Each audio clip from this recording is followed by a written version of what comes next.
Queridas irmãs, queridos irmãos, que a doce e suave paz do Evangelho de Jesus esteja e permaneça em nosso coração. Que alegria retornar a esta casa, uma casa parceira da nossa pomadinha Chico Xavier, onde estaremos iniciando no sábado as reuniões preparatórias para a confecção da pomadinha para o ano que vem. É uma alegria sempre estar aqui, nesta casa abençoada, podendo falar um pouco de temas tão importantes, que são temas que nos envolvem a doutrina espírita. Hoje nós estamos tendo a oportunidade de lançar esse livro, Chico Xavier, Um Coração a Serviço do Amor. Um livro de quase 3 anos de estudo, onde nós tivemos a oportunidade de refletir um pouco sobre a vida desse grande missionário Chico Xavier. Muitas vezes nós temos o hábito de reclamar da vida, em especial nos momentos em que a vida nos reserva algum momento de dor, de sacrifício. Nós vamos ver que a dor muitas vezes nos faz elevar o nosso patamar evolutivo na Terra. Como nos diz no capítulo 9 do Evangelho segundo o Espiritismo, do item 7º, sobre a paciência, que a dor é uma bênção que Deus envia aos seus eleitos. É interessante, há um pouco mais de 10 anos atrás, a Rádio Boa Nova de São Paulo e a TV Mundo Maior nos convidava para fazer 2 programas.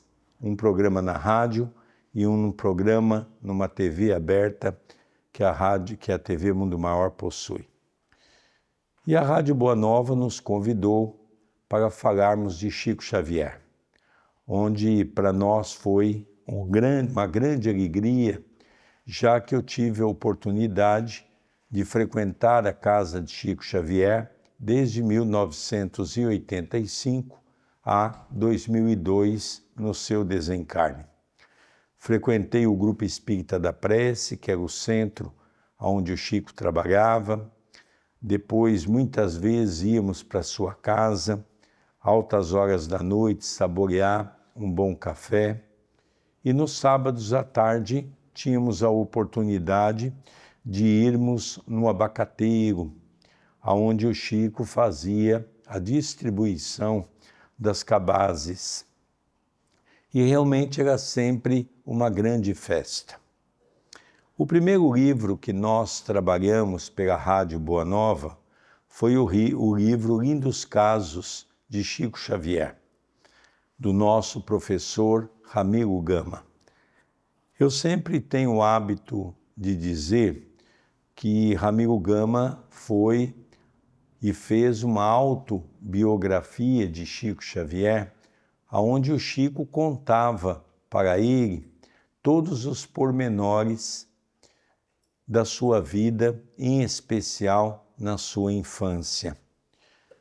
E nós tivemos a oportunidade, de há uns 3 anos atrás, conversando com o Roberto Dalac, que é uma livraria detentora dos direitos autorais desse livro, ele pediu para que nós pudéssemos escolher algumas mensagens e fazer um comentário sobre essas mensagens do cunho moral, de uma reflexão sobre essas mensagens de Chico Xavier. Escolhemos 11, já que o livro é dividido em 3 partes. Vamos relembrar o começo de nosso querido Chico aos 5 anos de idade, quando a sua mãe, Maria João de Deus, desencarna. O pai do Chico, João Cândido Xavier, era um homem bastante desequilibrado e naquele momento, ele então, em desespero, divide os 9 filhos. Chico Xavier foi morar com a sua madrinha, Rita de Cássia, uma senhora altamente perturbada e uma senhora que tinha um processo obsessivo muito grande. Chico Xavier, no segundo dia que estava na casa de Dona Rita, começou o grande sofrimento. Ele apanhava de vara de marmelo de 2 a 3 vezes por dia. Era realmente algo de um sofrimento muito intenso para uma criança de 5 anos de idade. Não se contentando com isso, ela começou a pegar alguns garfos e a colocar na sua barriga, em torno do umbigo, e ela enfiava os garfos onde o Chico teria que dormir com aqueles garfos de pendurado. Chico Xavier, certa feita, correndo para o quintal de casa, lembrou a maneira pela qual a sua mãe lhe ensinou a fazer prece. Ele ajoelhava, ele colocava as mãos espalmadas, olhava para o céu, fechava os olhos e rezava o Ave Maria e o Pai Nosso. Quando então, ao abrir os olhos, ele vê a sua mãe, Maria João de Deus, que diz a ele: Chico, o que está acontecendo, meu filho? Mamãe, a senhora não está vendo o sofrimento que eu estou passando? E ela diz: meu filho, você tem que desenvolver a paciência, porque a paciência vai fazer você tornar um homem mais forte no amanhã. Mas mamãe, o sofrimento está muito intenso. E ela diz: meu filho, quando nós nos apegamos à oração, o sofrimento ele não é tão pesado como se parece. E é interessante que passaram-se algum tempo, no quarto que Chico Xavier dormia um jovem chamado Moacir, um pouco mais velho do que o Chico. Moacir teve uma ferida intensa na perna. E Moacir foi levado no médico, foi levado na igreja, foi levado na farmácia, e não havia meio de curar a perna de Moacir. Quando Dona Rita procurou uma benzedeira, quem sabe fazendo um benzimento, essa criança pode curar. A benzedeira disse que só havia um meio de curar aquela ferida enorme. Se tivesse uma outra criança, e se aquela criança pudesse lamber aquela ferida por 3 sextas-feiras. O Chico disparou a correr para o quintal, assustado, porque a madrinha havia perguntado: esse menino serve? E a benzedeira disse: sim, ele serve. O Chico, assustado, foi fazer uma prece e depois da prece teve um contato com a sua mãe. E a sua mãe então lhe diz: Chico, o que está acontecendo? Mamãe, a senhora acha que eu, lambendo uma ferida, eu vou curar essa ferida? Não, meu filho, você não vai curar, mas você vai permitir que ela passe uns dias tendo um amor diferente por você. Ela vai te respeitar um pouco mais. Mas fique tranquilo, meu filho. A história é narrada dessa maneira. Certa feita, nós estávamos à casa do Chico, que era muito comum quando nós participávamos do grupo espírita da prece. O nosso irmão Eurípides, o filho do coração do Chico, falava para nós saborear um café à casa do Chico. E nós, de madrugada, tínhamos essa oportunidade de ouvir um pouco mais o Chico na intimidade. E nessa noite, o Chico começou a contar sobre a sua infância. E ele, quando contou essa história, da ferida, ele disse assim para nós, que quando a sua mãe pediu a ele para ter tranquilidade, que era para ele fechar os olhos, que a mãe iria auxiliar naquele momento. Ele diz que passou como se fosse por um processo de hipnose e que ele viu a mãe colocando sobre aquela ferida um pó multicolorido. E ali então ele ficou mais tranquilo e fez então o trabalho de lamber aquela ferida. A ferida naquela semana já estava praticamente cicatrizada. Depois houve a segunda semana e a terceira semana tendo aquela ferida fechada. E o Chico então teve um benefício. Ele ficou quase 10 dias sem apanhar, sem ter os garfos na barriga. E a mãe então lhe disse, está vendo, Chico? Quando nós fazemos um trabalho em benefício do próximo, mesmo que seja árduo e difícil, nós sempre teremos o auxílio do alto. Mas ela não se contentava. Passou-se um tempo, voltou as surras, voltou os garfos, e o Chico chegava a ficar de 3 a 4 dias sem comer. E nessa noite o Chico contou também a história que ele estava muito fraco e ele não conseguia naquele dia ficar de pé. As pernas estavam bamba, ele estava com o corpo frágil quando ele faz a prece e a mãe aparece a ele e diz, meu filho, o que está acontecendo? E ele então disse, mamãe, olha o meu estado, eu vou morrer de fome. E ela então faz uma brincadeira com ele, dizendo, meu filho, é muito bom ser magro, porque toda pessoa que é obesa passa mal de saúde. Mas continue orando, que Deus nos ajuda.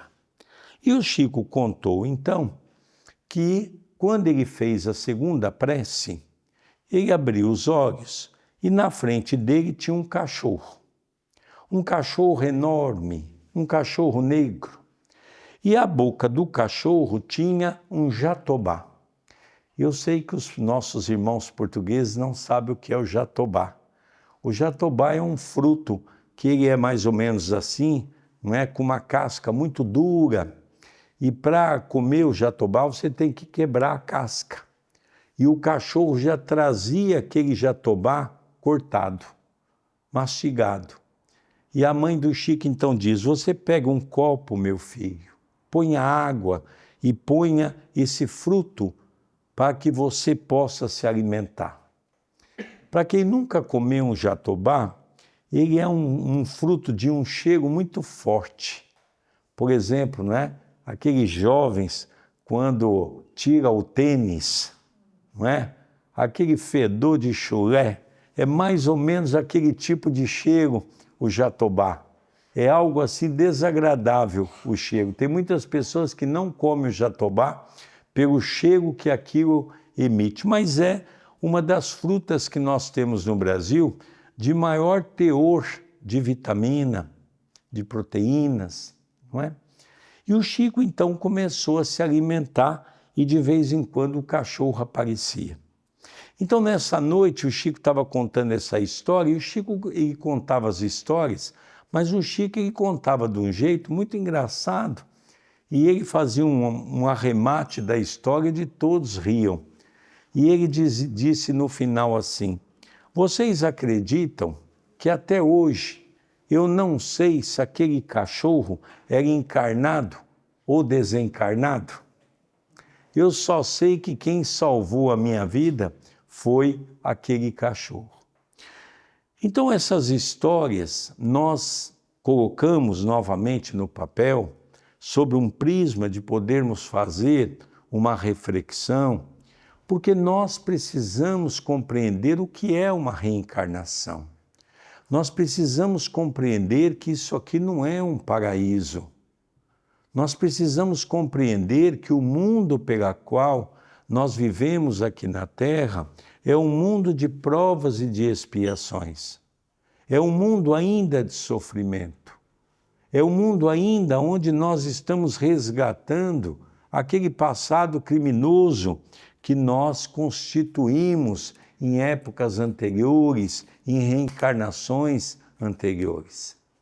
Então nós percebemos nitidamente que Paulo tinha razão, quando Paulo então diz que o plantio é livre, mas a colheita tornar-se-á obrigatória. Há uma outra mensagem também que nós extraímos, que nós julgamos ser muito interessante, é a história daquele cego, que era conduzido por um outro que havia bebido, num caminho de uma ponte muito perigosa em Pedro Leopoldo. E essa ponte, os dois acabaram, o cego e aquele que estava ali conduzindo, acabou a pessoa descuidando do cego, e o cego caiu de uma altura de 5 a 6 metros. O Chico ficou sabendo porque o cego não tinha nenhum familiar. E o Chico então arrumou um quarto, alugou o quarto para colocar aquele homem todo machucado. O Chico perguntou para várias pessoas se havia possibilidade de ajudar ele, porque ele precisaria de alguém para cuidar daquele homem durante o dia, e durante a noite o Chico mesmo cuidaria. E não apareceu ninguém. O Chico foi num jornal da cidade e pediu para publicar se alguém católico, evangélico, espírita, aparecesse uma alma boa para ajudar ele durante o dia, para cuidar daquele cego. E nada ocorreu. Quando então passaram alguns dias, duas moças muito bonitas, moças que tinham como profissão vender o próprio corpo. E essas moças então cumprimentaram o Chico e disseram: seu Chico, nós vimos no jornal o recado que você precisava de pessoas. Nós podemos ser? Nós somos mulheres da vida, mas queríamos ajudar esse cego. É possível? O Chico diz: lógico, minhas irmãs, com Jesus tudo é possível. Vocês vão ficar o dia com ele, e à noite eu venho, vocês vão embora e eu fico no lugar de vocês. Assim ficou poucos meses, até que o cego pudesse se restabelecer. Quando o cego já estava bom, já praticamente iria seguir o seu caminho, naquele dia, Chico Xavier convidou as duas moças para fazer o culto do Evangelho, que eles tinham o hábito de fazer toda noite. Quando Chico chegava, as moças, antes de ir embora, faziam o culto do Evangelho no lar. E foi nesse momento que as duas disseram para o Chico: Chico, nós queríamos revelar uma coisa para você. E o Chico perguntou: o que foi, minhas filhas? Olha, Chico, você nos ajudou muito. Você nos ajudou com o Evangelho. Nós queremos te dizer que o seu amor fez com que nós abandonássemos a vida da prostituição. A minha irmã, nessa semana, já arrumou um emprego em Belo Horizonte e vai trabalhar numa empresa têxtil. E eu já fiz uma matrícula para estudar. Vou fazer o curso de enfermeira. E nós vamos então, Chico, abandonar essa vida, graças ao culto do Evangelho que nós fizemos todos os dias nessa casa.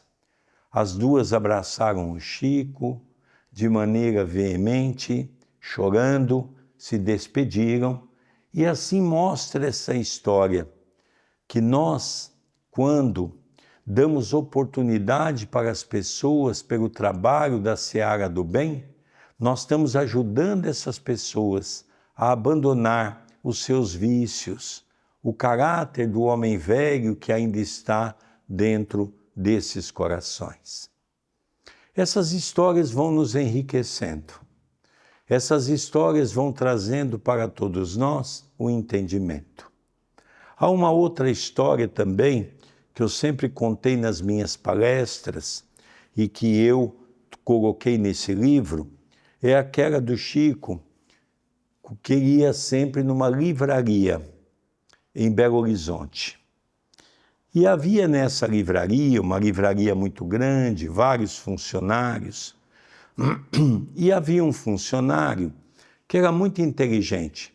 Ele adorava ler as obras de Chico Xavier. E ele então disse para um outro amigo que trabalhava também na livraria: como eu gostaria de conhecer esse homem. Ele deve ser muito culto, ele deve se vestir de maneira fina, ele deve ser um homem intelectual, e eu gostaria muito de conhecê-lo.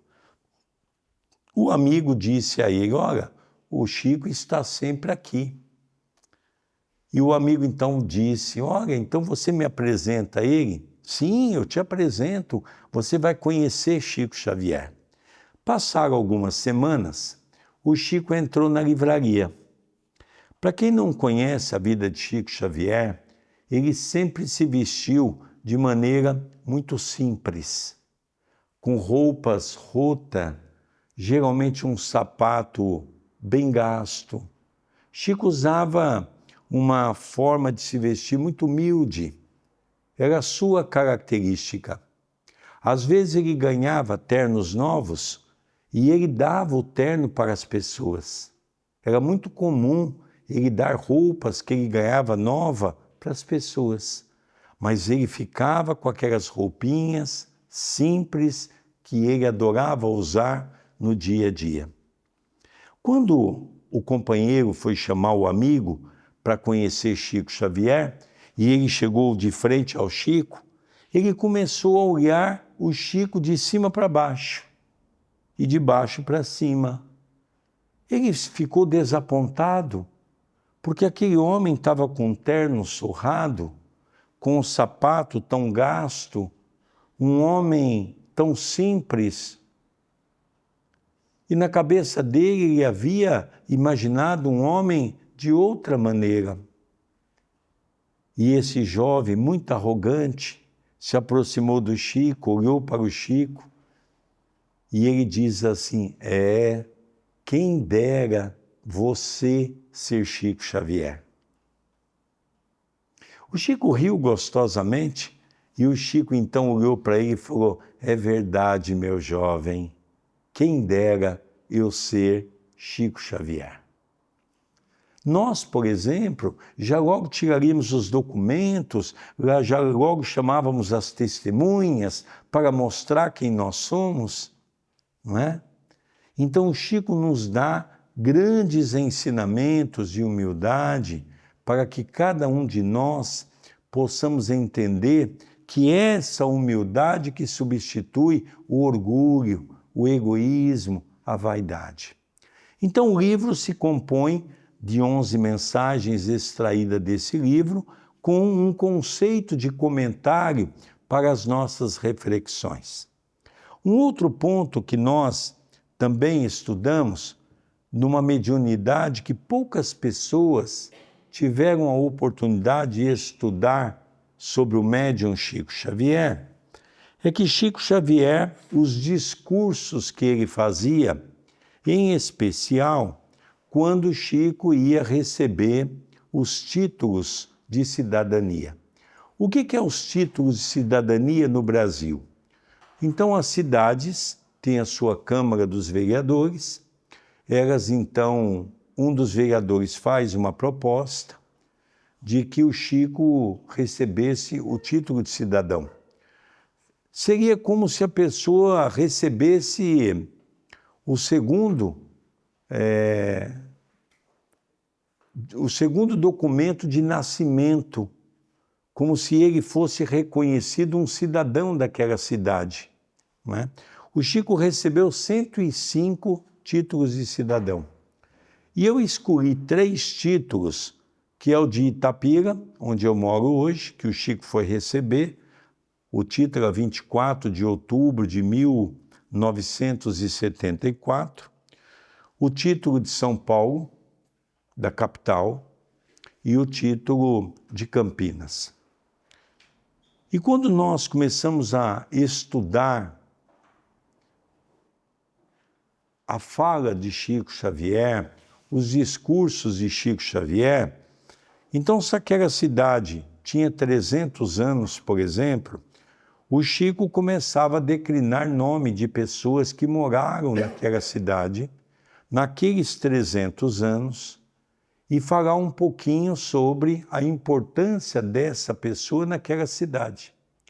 O Chico declinava em torno de 40, 50, 60 nomes, que era algo muito interessante, porque havia nomes que muitas pessoas não conheciam, ou se conhecia, não sabia claramente qual era o trabalho que aquela pessoa deixou para aquela cidade. Mas há o título de São Paulo, que é o mais interessante, porque como eu nasci na capital, eu sou paulistano, me faz lembrar esse título porque ele tem um viés diferente. Quando o Chico começa a falar, vamos relembrar que o mentor espiritual de Chico Xavier é Emmanuel.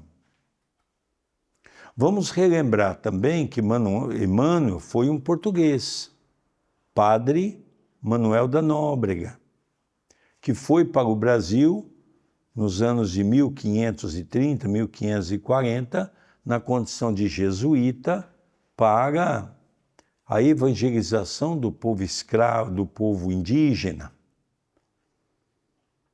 Vamos relembrar também que São Paulo é a maior capital dos países sul-americanos, com 22 milhões de pessoas, só na capital.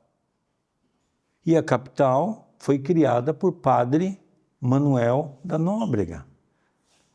São Paulo foi dado esse nome pelo Padre Manuel da Nóbrega porque ele era devoto de Paulo. E dia 25 de janeiro, que se comemora o dia do aniversário de São Paulo, na verdade ele fez essa data porque se tem essa data no movimento cristão como dia de conversão do nosso irmão Paulo. E quando Chico começa a fazer o discurso, ele diz: Emmanuel está presente. E na condição de Padre Manuel da Nóbrega, está relembrando para todos nós aqueles momentos onde São Paulo foi inaugurado. Mas eu gostaria de dizer a vocês, o Chico disse, a primeira Câmara dos Vereadores de São Paulo não foi na capital. Foi numa pequena cidade em torno da capital que se chama hoje Santo André.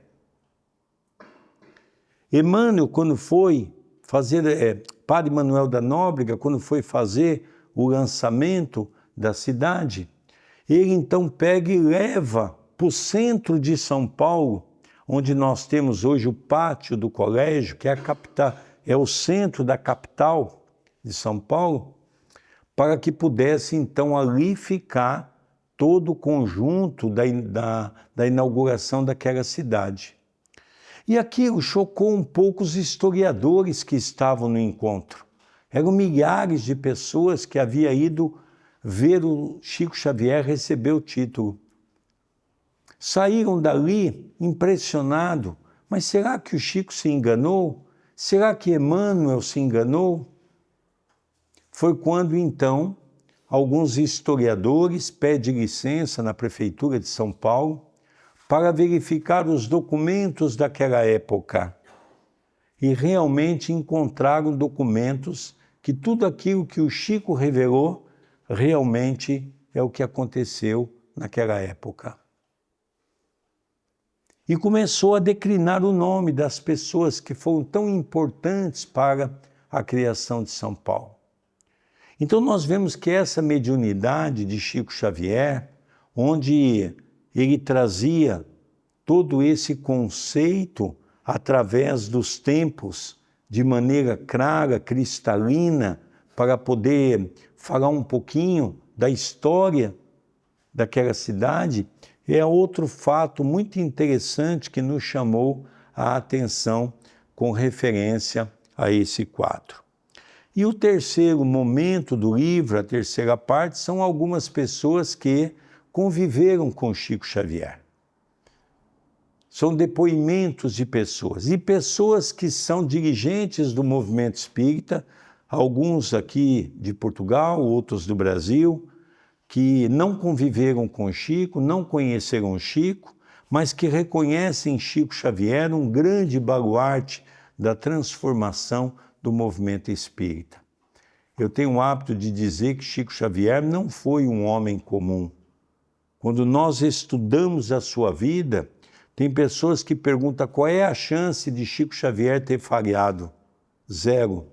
Chico Xavier veio do futuro. Chico Xavier veio a convite de nosso Senhor Jesus Cristo para levar para o Brasil a árvore do Espiritismo que estava correndo sérios riscos aqui na Europa.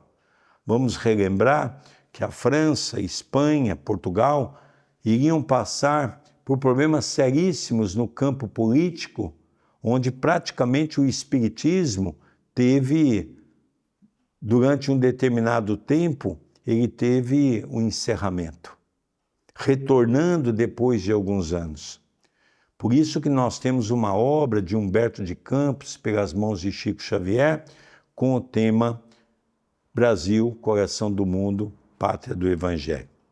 E para nós caminharmos para o nosso encerramento, tem pessoas que dizem sempre assim, Sérgio, mas há muitas pessoas que falam do Chico, que conheceram o Chico Xavier, tiveram contato, não é? Não, nós não temos o objetivo de fazer com que Chico Xavier fosse colocado num redoma, numa posição de um espírito santificado. Nada disso. Nós queremos mostrar a grandeza de Chico Xavier no seu aspecto como homem e no seu aspecto como médium. Eu vou fazer lembrar cientificamente uma comprovação para nós irmos para a última história que eu julgo ser muito interessante.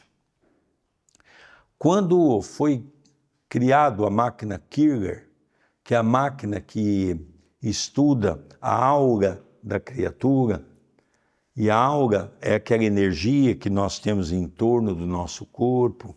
Quando nós estamos bem, temos uma aura de cor clara.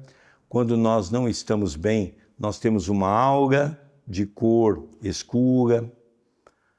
A NASA, nos Estados Unidos da América, estudou 20 mil pessoas e queria saber qual é a média dessa aura das pessoas. E é interessante nós notarmos que o estudo apresentou um resultado de que a média dessas 20 mil pessoas estava em torno de 15 a 20 centímetros. É a média da aura da criatura humana pela nossa condição evolutiva, né? Então, por ser uma média, tem alguns que têm um pouco mais, tem outros que têm um pouco menos, mas a média deu de 15 a 20 centímetros. Paul Hilder era o cientista que liderou essa pesquisa. Paul Hilder foi casado com uma brasileira. E como ele foi para o Brasil, ele gostaria muito de fazer no Chico, porque o Chico era um homem de uma divulgação muito grande no Brasil. Ele queria saber qual era a aura de Chico Xavier. Marcaram com ele, o Chico concordou. A equipe do Dr. Paul Hilder foi até o encontro do Chico. E ali então montaram a máquina, o Chico foi, colocou a mão na máquina e Paul Hilder diz assim: ô seu Chico, faz um favor, a máquina está variada, senta ali que nós vamos mexer com a máquina. O Chico foi, sentou, montaram uma outra máquina, que era uma máquina reserva, e aí chamaram o Chico colocou as suas mãozinhas ali, e conta que as pessoas que estavam naquele dia, junto com Paul Hilder, perceberam que Paul Hilder, quando olhou o segundo resultado, ele sentou. Porque ele não acreditava o resultado que ele estava diante dos seus olhos. Então, se nós tínhamos uma média de 15 a 20 centímetros a aura da criatura humana, Chico Xavier apresentou uma aura, e está nos anais da ciência humana, 10 metros de circunferência. Então, se o Chico tivesse no lugar que eu estou aqui, se puxa 10 metros de circunferência, ali então estava envolvendo a aura de Chico Xavier. E Paul Hilder deu uma declaração dizendo: nós estamos diante de um dos maiores fenômenos que a Terra já viu.